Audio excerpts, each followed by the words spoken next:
Hello, welcome again. শুক্রবার দিন রাতে আমাদের ফ্যামিলি গেট টুগেদারে এসেছি আমার বোনের বাসায়। বোনের বাসায় দাওয়াত খেতে এলেই আমার প্রিয় প্রিয় সবকটা ডিশ রান্না করা হয়, যত্ন আত্মীর কোনো কমতি থাকে না। তো এবার নিয়ে নিলাম প্রথমেই ইলিশ মাছ। তোমাদের মধ্যে অনেকেই কাঁটা চামচ দিয়ে ইলিশ মাছ খাওয়া দেখতে চেয়েছো। আসলে কে হাত দিয়ে খাবে কে চামচ দিয়ে খাবে সেটা তার পার্সোনাল ম্যাটার। নর্মালি আমি চামচ দিয়ে খেতেই কমফোর্টেবল, এই জন্য চামচ দিয়ে খাই। এটা নিয়ে আলাদা বাড়াবাড়ি কোনো কিছু বলার দরকার নেই। তো যাই হোক, যা বলছিলাম, তোমাদের মধ্যে অনেকে আছো যারা আমার হেলথ নিয়ে অনেক বেশি কনশাস। মানে হচ্ছে আমি মোটা হয়ে যাচ্ছি, আমার ওজন বেড়ে যাচ্ছে, এই হয়েছে ওই হয়েছে।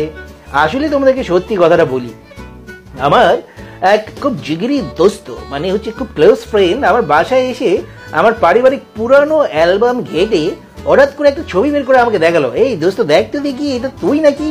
আমি দেখলাম রোগা ক্লিষ্ট একটা বাচ্চা, যার বুক করা দেখা যাচ্ছে, মানে পাঁজরের হাড়গুলো দেখা যাচ্ছে।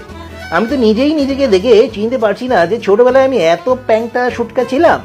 যাই হোক, পরে আবার দেখি গলার মধ্যে দুটো কড়ি পরা দেয়া, মানে হচ্ছে যাদের যে বাচ্চাগুলোর বুক করা দেখা যায় বা বুকের খাঁচা বোঝা যায়, সেটা যেন ঠিক হয়ে যায় বা বাচ্চাটা একটু নাদুস নুদুস গুদুম গাদুম হয়, সেই জন্য কড়ি পরা দেয়া হয়।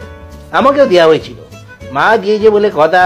তো সেই দিন থেকে 40 বছর পরে হলেও আল্লাহর দরবারে সেটা সাকসেসফুলি অ্যাপ্রুভ হয়েছে। আর এই 40 বছর পরে আমার স্বাস্থ্য এরকম হয়ে গেছে।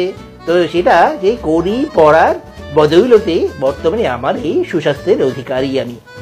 যাই হোক, এরপরে আমি একদিন গেলাম সেই জিগরি দোস্তের বাসায়, তার পারিবারিক অ্যালবাম নিয়ে বসে ঘাটলাম যে আমার যেহেতু সেই ছোটবেলায় কড়ি পরা দেওয়ার কারণে বর্তমানে আমার এই অবস্থা, তাহলে আমার জিগরি দোস্তের কি অবস্থা? কি দেখেছি বলো তো? না, ওর কোনো কড়ি পরা নেই, ওর আছে টুনটুনির উপরে ঝুনঝুনি বাঁধা।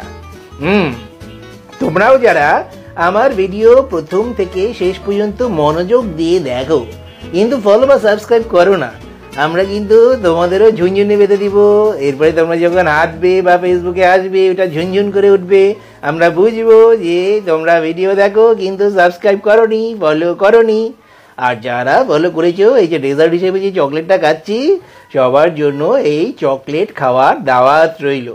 আসবে এই বাদামে ঠাসা খুবই মজাদার চকলেটটি শুধুমাত্র তোমাদের জন্য। কেমন? তো ভালো থাকবে সবাই, বেশি বেশি করে খাবে, মনটা ভালো রাখবে। আর পরে ভিডিওতে দেখা হচ্ছে, সেই পর্যন্ত সবাই ভালো থেকো। আল্লাহ হাফেজ।